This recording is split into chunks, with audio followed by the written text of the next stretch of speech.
I'm Lindsay. And today we're going to be talking about should games still cost $60? So, the reason we're talking about this is because NBA 2K21 has decided to price their next gen console title at $70. $60 has pretty well been set in the video game world for, a couple of decades at this point. Prices really haven't risen any since the 90s. Yeah. If 2K21 is successful with this, I kind of feel like most games are going to automatically jump to $70. What do you think? Yeah, definitely. I see it being kind of the norm, with current gen with PS4 and Xbox One staying at the $60, but with PS5, Series X, they'll bump up to 70. Maybe it won't stick. I really don't know. Following the trend from PS2 to PS3, there was an increase in price. That was only $10. So I think it's about time for there to be another increase. It's been a while. Well, I guess getting into some justifications of this price hike is, the price of making games has risen dramatically. Games have far more polygons, they have far more detailed textures, games themselves are far bigger. You see something like, Red Dead Redemption 2 that has like a huge map. Everything is like super detailed. These are really big AAA game studios, that are taking years to develop this game with staff of, hundreds, sometimes thousands of people working on something for years. So they're putting way more money into this game than, games back in the 90s where you could have a staff of maybe, 10 to 50 people work on something and put out a AAA game at the time. Also, looking at inflation, I think inflation's a really big factor in this as well. If you take $60, a standard price for a game in 1990, and just adjust for inflation to 2020, that $60 now costs $117.70. So that's just about double the cost just out of inflation for the same, essentially the same game. But now you have all this extra money into that. Do you feel like this would be justified if they raised the price? Yeah, I definitely don't think they can get away with raising it to like $120. That might irk a lot of people. I do think that they could justify it, especially if they end up releasing higher quality games. It doesn't necessarily mean like, oh, quantity over quality. You can release a 20-hour game that is amazing for $70, or you can release, I don't know, a decent game that might be 100 hours. It all depends on perception and what the person is looking for. Me personally, I'd rather have a game that is longer and not really care about the price, because I kind of judge the value of the game based off of what I get out of it. So charging all the games up to $70 could have benefits. It could have disadvantages to that. It really just depends on how people take this. And from what we've seen from NBA 2K21, it's mostly negative. Yeah, I think people are pretty well set with the price, how things have been, and I feel like this could be a little bit more justified from a game like maybe Cyberpunk, Yeah. where there's a huge development team. They've been working on this for years. Um, something of a grand scale that's really ambitious. I feel like, not to downplay 2K21, but it's a sports game that comes out every single year. They're using Yeah. the same engines, they're updating the textures. Now, I do have to say the graphics that they displayed look incredible, but at the same time, they're going to be using this same engine for probably the next, 4 or 5 years Yeah. without really having, to sink much development cost into it. I guess looking at the other side of things as well, what are the factors that are keeping modern video games at prices set in the early 90s? What does keep a game $60? Um, so let's start looking at that now. Prices are set by publishers, not retailers. So it's not as if, Best Buy and Amazon are telling Activision this is what you're going to do. It's the other way around. And, a lot of it has to do with, they take these polls, they sense how people are handling things. And, this is kind of a thing with 2K21. They're kind of dipping their toe in the water to see if they can get away with a $10 upcharge. And if they do, and there's not a lot of backlash and it sells real well, I think we'll see that set as a standard. But if it doesn't, I think a lot of developers and publishers will be scared to up that extra $10 for fear of the money they could lose. Yeah. So with retailers, you also have to consider that if Sony or Microsoft were pushing digital downloads, not only is that cutting out the retailer, but that gives them a higher percentage of the cut too. So you could see a disc version of a PS5 game at GameStop for $70, but the digital version on the PlayStation Store could be $49.99 or $59.99, and that kind of screws over the retailer. It does help out Sony, and with them releasing two SKUs of the PlayStation 5 with the discless and then the disc in, it does seem like they're kind of preparing themselves to be set up for that. I find you're very optimistic in thinking that GameStop will be around to see a PlayStation 5. That is Um, true.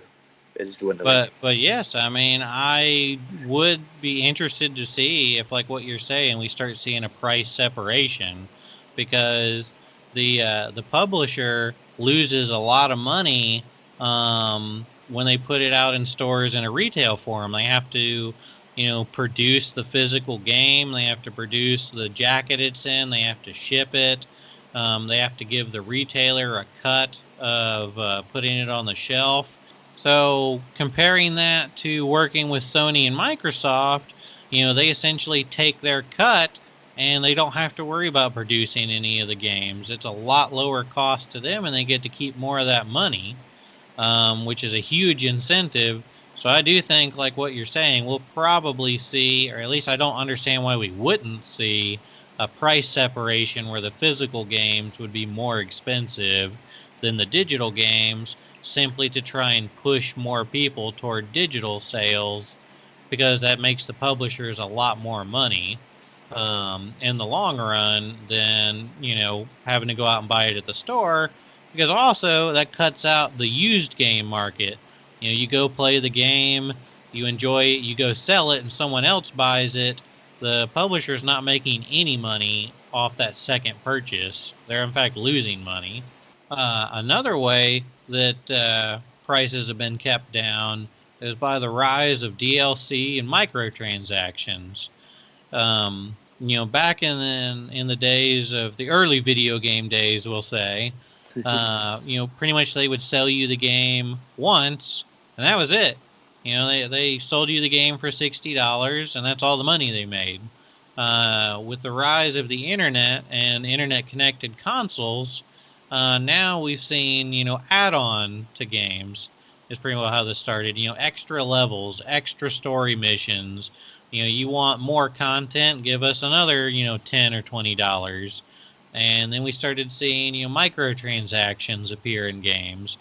If you want this extra weapon, or if you want these extra skins, $1, $2.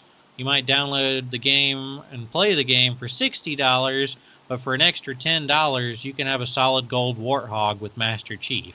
You Yeah. know, Uh-huh. and they're making billions of dollars off this revenue stream. And the latest add-on to this seems to be a shift away from more of loot box mechanics that they're getting a lot of flack for, and more toward a shift toward battle passes.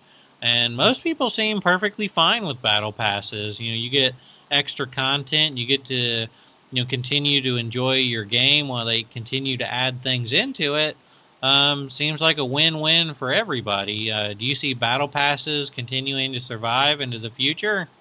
I hope so because I like the idea of spending $10 and getting potentially 3 months of extra content because that seems to be about the typical season length is about 90 days, and most battle passes are priced at $10, and so there's of course the free tiers. Most games do have a free tier for the pass system and unlocking things, but it always seems like the pay tier, it's always $10. Some games like Call of Duty will have the higher tier where I believe it's 20 or $25, and it'll get you, further up into the battle pass. So you get more content, more access right now, but then you still have the rest to go. And so I would like to think that battle passes stay because they feel less predatory than just give us money and we'll give you something on a random roll of the die. You don't know what it is, but it's going to cost you. But at least with the battle pass, you can see exactly what you're leading up to,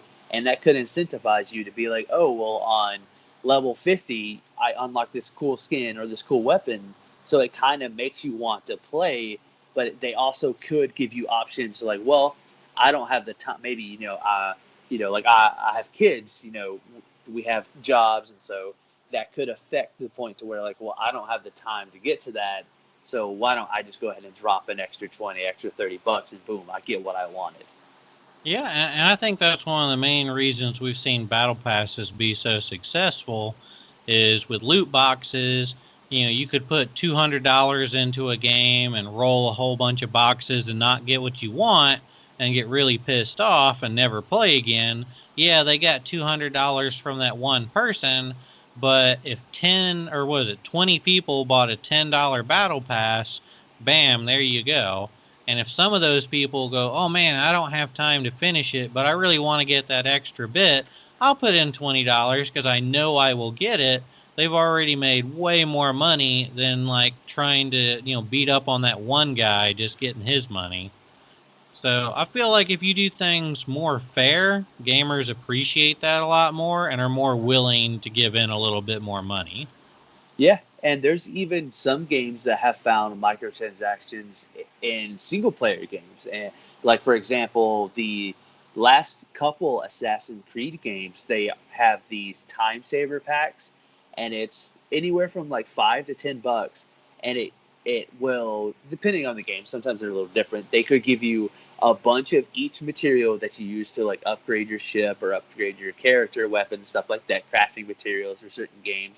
But they also have it to where you can buff your character to get 50% more gold and 50% more experience for every kill, or for selling items. So that way it kind of allows you to progress through the game faster. Now that did get some backlash because a lot of people are saying like, oh well, they're artificially making the game longer, making it feel grindy to kind of entice you to spend that money.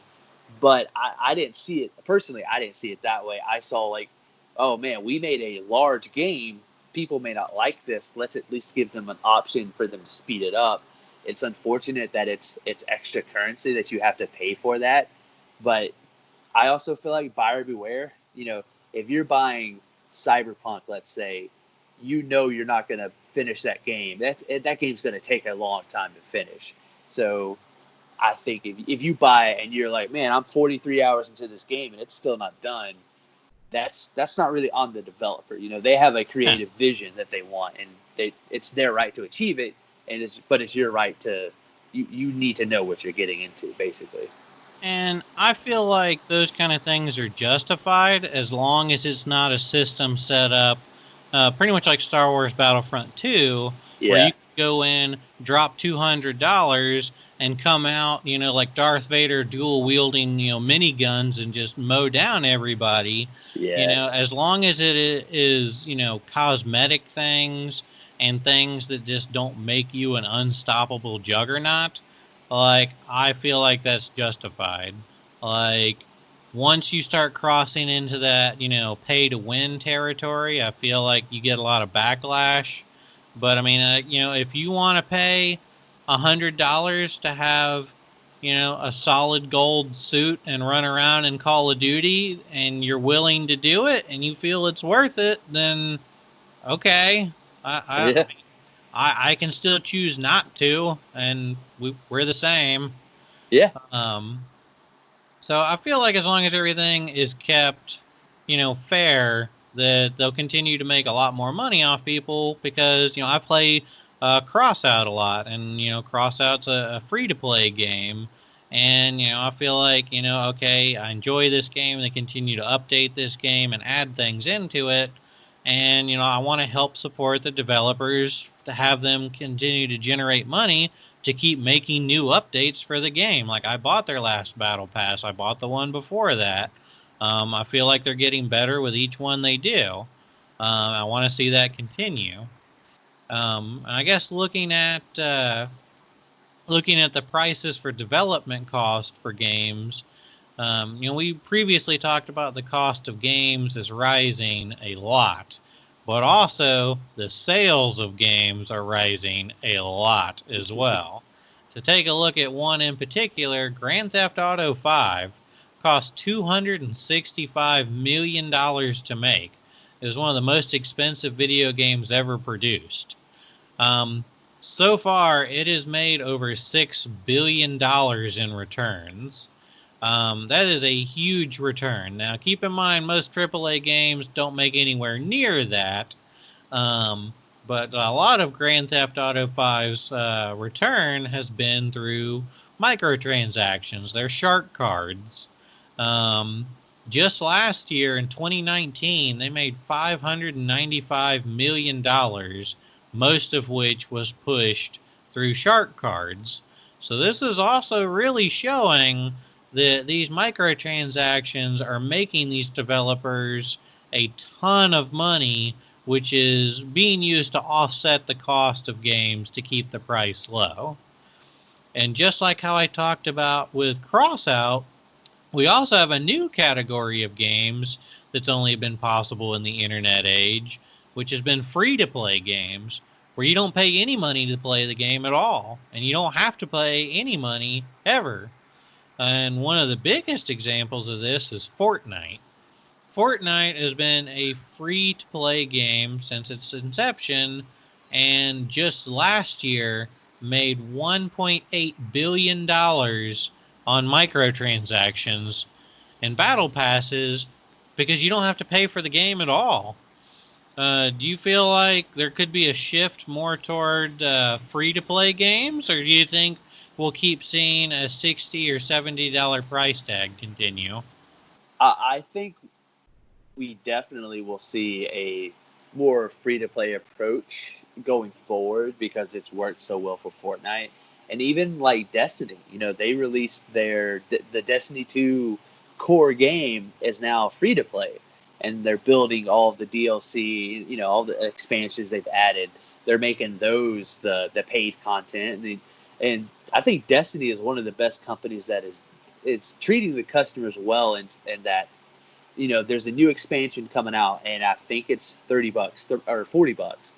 But if you give them a little more money, you get that expansion, and then you also get the next season of content. Or there's season passes, and so there's literally like the option to like, oh, cool, I've already invested my time in Destiny 2. I either got it free or I spent $60 on it. I put a lot of time, a lot of hours into the game. I bought the new expansion. It comes with the next season. That'll carry you over till half of 2021, and then they have another plan. And so, like, offering a free to play game to get people addicted to it or really enjoying it, and then throwing in like, hey, look, give us here's some more content, keep you going for the next 2 to 3 years. That sounds awesome. It's not invasive, and if it's a good oh well known development studio that makes a quality game, they could totally get away with like, okay, yeah, here's more content. If, but then of course there are other games like I always go back to Assassin's Creed. That's a $60 game. They have a $50 season pass, but it is 100% worth it. With the last Assassin's Creed Odyssey, there were 12 DLCs that were anywhere from 2 to 6.5 hours long, and that season pass, which was $50. I mean, that you pretty much getting two games for the price of less than two, and so it just really depends on like what works for them, single player versus multiplayer. But yeah, I really do hope there are more games that are free, because that way you can kind of get your foot in the door, see how you like it or not, and then give you the option to invest more either by cosmetic or just regular content, expanding the world, stuff like that. Tell us in the comments down below, do you think games are going to stay at $60 going forward? Or do you think we're about to see a paradigm shift and see the price go through the roof? Until next time, don't forget to like, share, and subscribe.